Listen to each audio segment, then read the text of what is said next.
Earlier this week, less than 2 weeks after Burundi's withdrawal from the jurisdiction of the International Criminal Court, the court announced that they had authorized the court's prosecutor to investigate alleged crimes against humanity committed by Burundian officials.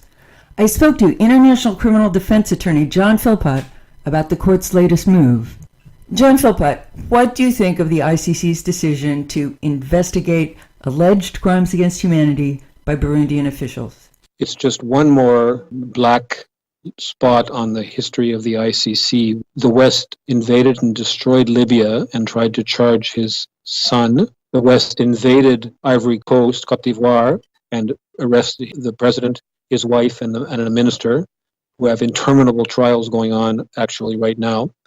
Through Africa, there's a wave of opposition to the ICC, where South Africa, Gambia, Burundi wanted to withdraw. Burundi decided to withdraw and filed their withdrawal a year ago. And the opposition to this is resounding. Tanzania and Uganda denounced it. And it's a very, very unpleasant and dangerous attempt to recolonize Africa and try and attack the elected government. If they don't do it by arms, they do it by law. Now, the purpose is to destroy the government. And the government is strong and united, and I think Africa is going to be united against this.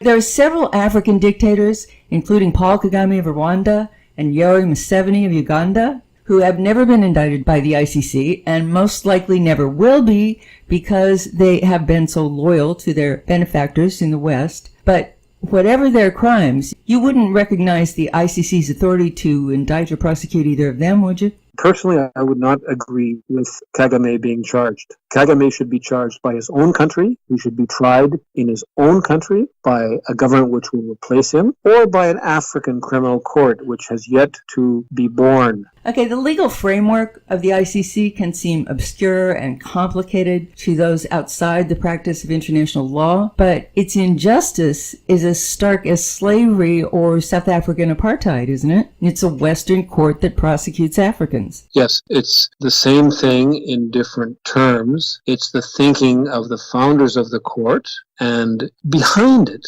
are geopolitical interests, which have to be dissected and understood. Rwanda, Burundi, Ivory Coast, the Sudan. The purpose is to control these countries, to take control of their natural resources, to take away their sovereignty. And it has succeeded a little bit, but this process is losing its credibility, and Burundi is a heroic country standing up for the entire African continent.